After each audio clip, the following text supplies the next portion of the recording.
युग के 30 वर्ष बीत जाने पर भाद्रपद मास की शुक्ला नवमी को सुखदेव जी ने एक कथा आरंभ की, राजा परीक्षित को सुनाई। भगवान के परम धाम जाने के बाद कलयुग के 30 वर्ष व्यतीत होने के बाद, राजा परीक्षित के कथा सुनने के बाद कलयुग के 200 वर्ष बीत जाने पर आषाढ़ मास की शुक्ला नवमी को गोकर्ण जी ने धुंधकारी को कथा सुनाई। और कलयुग के 230 वर्ष निकल जाने के बाद कार्तिक शुक्ला नवमी को सनकादि ने ये कथा आनंद घाट हरिद्वार में सब ऋषियों के समक्ष सुनाई। जो आपने पूछा मैंने उत्तर दे दिया। कलयुग में भगवत प्राप्ति की रामबाण औषधि भगवान की चर्चा, भगवान का नाम जप। संतजन, आप लोग आदर पूर्वक इस भगवत कथा अमृत का पान कीजिए। ये श्री कृष्ण को अत्यंत प्रिय, संपूर्ण पापों का नाश करने वाला, मुक्ति का एकमात्र कारण, प्रेम भक्ति को बढ़ाने वाला श्रीमद् भागवत महापुराण की चर्चा आपको पूर्ण कर देगी। जिसके कानों में थोड़ी देर भी भागवत की चर्चा पड़ गई है तो यमराज जी कहते हैं यमदूतों से कि भूल कर उनके पास मत चले जाना, जिनके कानों में सुख शास्त्र श्रीमद् भागवत की थोड़ी भी चर्चा पड़ गई है। मेरी शक्ति नहीं है कि भगवत चर्चा सुनने वालों को मैं दंड दे सकूं।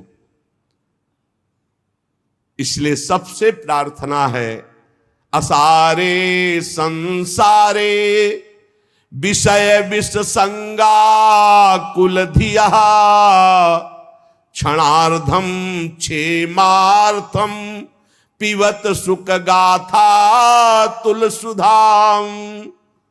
ये संसार असार है।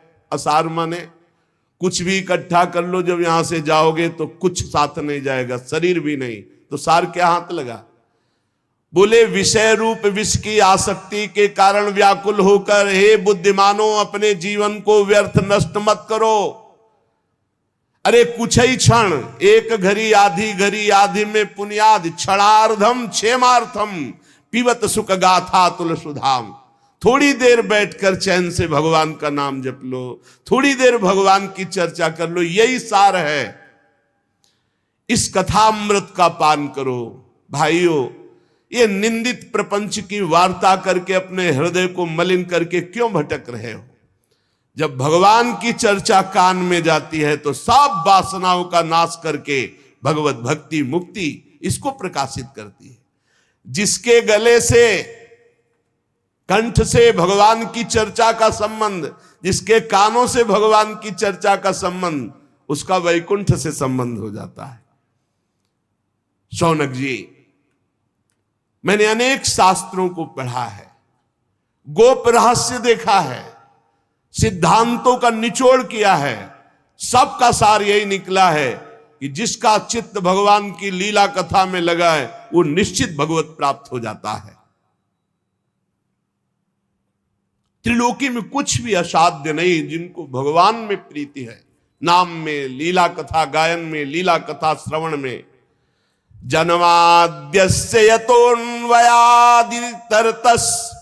चार्थेष्वभिज्ञः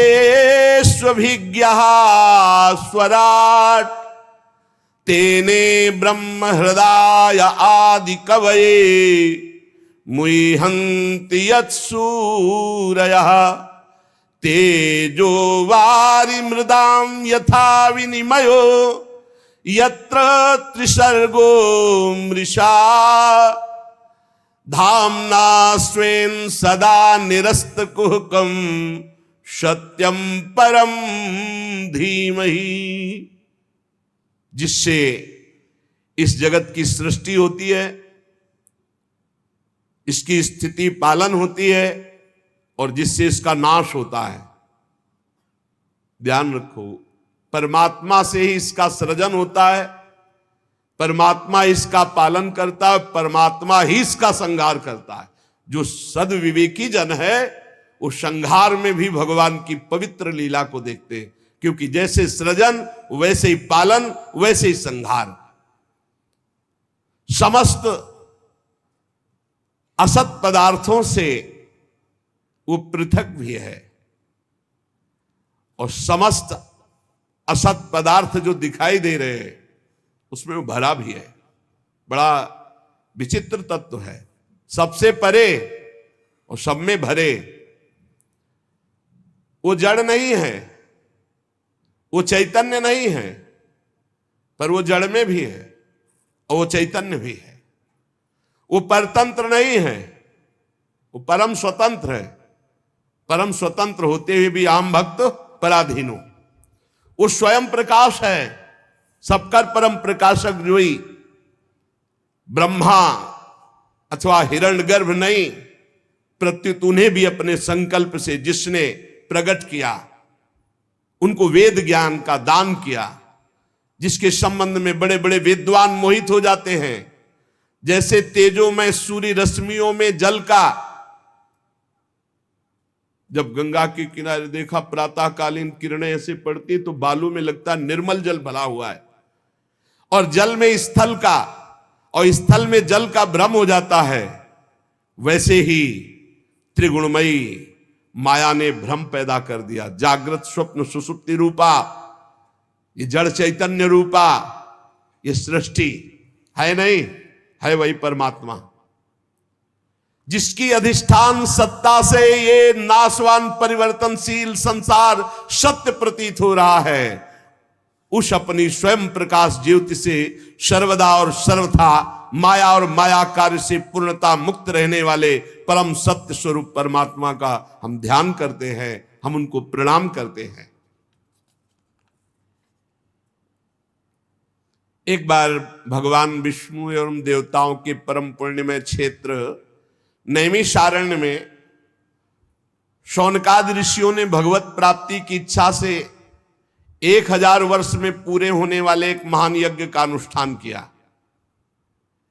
एक दिन उन लोगों ने प्रातःकाल अग्निहोत्रादि नित्य कृत्यों से निवृत्त होकर सूत जी का पूजन किया और उन्हें ऊंचे आसन पर बैठाकर बड़े आदर से प्रश्न किया। ये सूत जी उनके पुत्र उग्रश्रवा हैं। पहले वाले सूत जी का नाम रोमहर्षण था। तो महाभारत प्रसंग में उसके बाद इसकी रचना हुई, तो अब इसके प्रवक्ता हैं उग्रश्रवा। सूत जी के पुत्र सूत जी ही हुए, और रोमहर्षण जी को तो बलराम जी ने कृपा करके परम पद पहुंचा दिया था।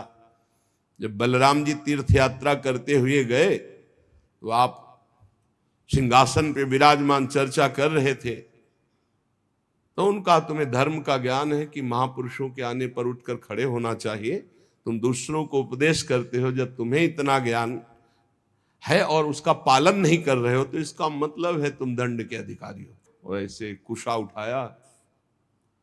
अब ऋषियों ने कहा हमने तो मंत्र बल से इनको आशीष दिया था कि जब तक हमारी यज्ञ होगी तब तक ये पधारेंगे नहीं, आपने तो आपका तो हो गया, कौजिला दें। तो कहा आपका भी संकल्प व्यर्थ नहीं होना चाहिए और हमारा भी संकल्प।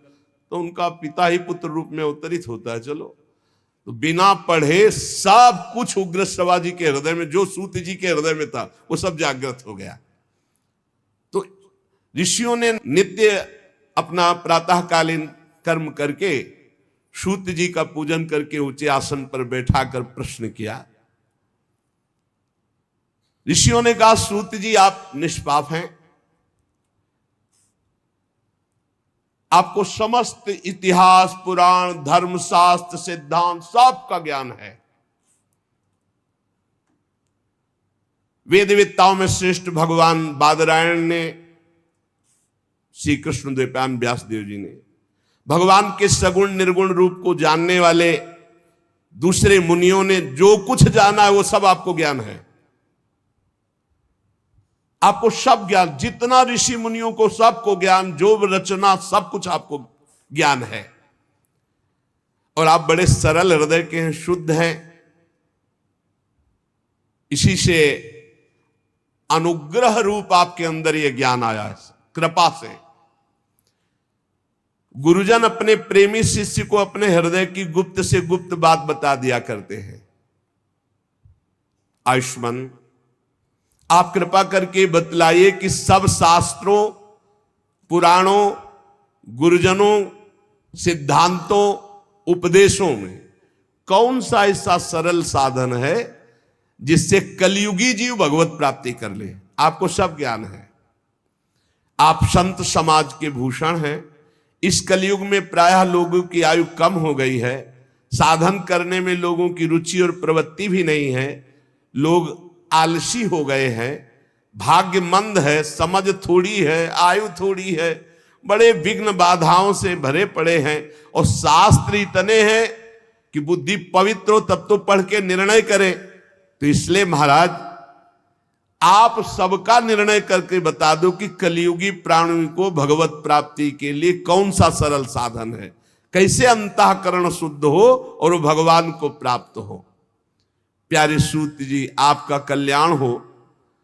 आप तो जानते हैं कि यदुवंशियों के रक्षक भक्तवत्सल भगवान श्री कृष्ण वसुदेव जी की धर्मपत्नी देवकी के गर्भ से प्रकट हुए थे। तो क्या कारण, क्या इच्छा, भगवान के अवतीर्ण होने का रहस्य क्या था, उसे हम सुनना चाहते हैं।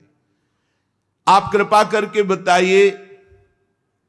भगवान जीवों के परम कल्याण के लिए, भगवत प्रेममयी समृद्धि के लिए अवतार धारण करते हैं। ये जीव जन्म मृत्यु के घोर चक्र में पड़ा हुआ है। इस स्थिति में इसका कभी मंगल नहीं हो सकता यदि भगवान नाम उच्चारण नहीं करेगा। पक्का समझ लो।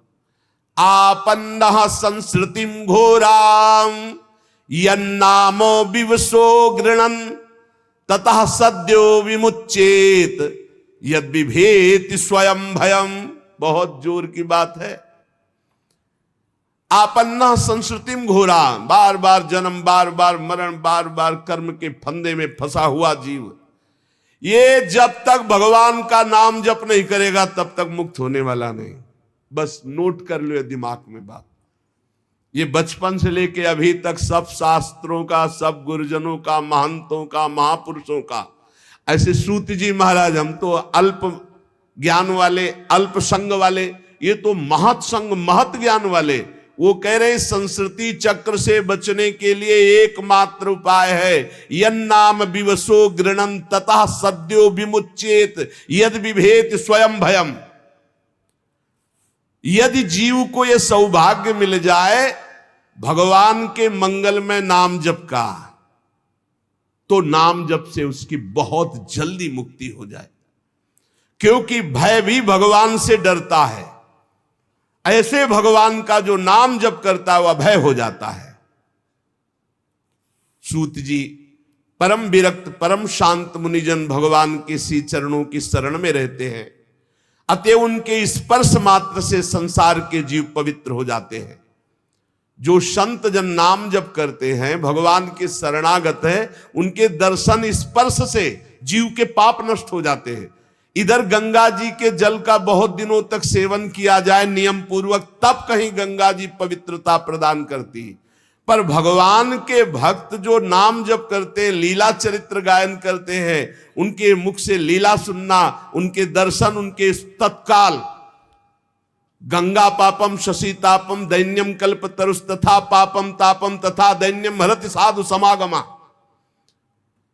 भगवान का कलिमलहारी पवित्र यश भला कौन ऐसा आत्मशुद्धि वाला, इच्छा वाला होगा जो श्रवण न करे। वो लीला से अवतार धारण करते हैं। बड़े बड़े महात्मा जन उनके लीला चरित्रों का गायन श्रवण करते हैं। हम बड़े श्रद्धालु हैं और आपके श्रीमुख से सुनना चाहते हैं। बुद्धिमान सूत जी, सर्वसमर्थ प्रभु अपनी योग माया से स्वच्छंद लीला करते हैं। अब हम श्री हरि के मंगलमयी अवतार कथाओं का श्रवण करना चाहते हैं। पुण्य कीर्ति भगवान श्री हरि की लीला सुनने से हमें कभी तृप्ति नहीं हो सकती, क्योंकि पद पद पर ऐसा आनंद आता है भगवत चरित्र सुनने में, नया नया रस का अनुभव होता है कि कभी तृप्ति ही नहीं होती। भगवान श्री कृष्ण अपने को छिपाए हुए इस लोक में ऐसी चेष्टा की कि सहसा कोई जान ही ना पावे कि ये भगवान है, मानो मनुष्य हो। परंतु कितना भी हो, ऐसी लीलाएं तो हुई हैं बलराम जी के साथ प्रभु श्री कृष्ण की, जो केवल भगवान कर सकते हैं, दूसरा नहीं कर सकता। कलयुग है, हम लोग दीर्घकालीन सत्र का संकल्प लेकर बैठे हैं।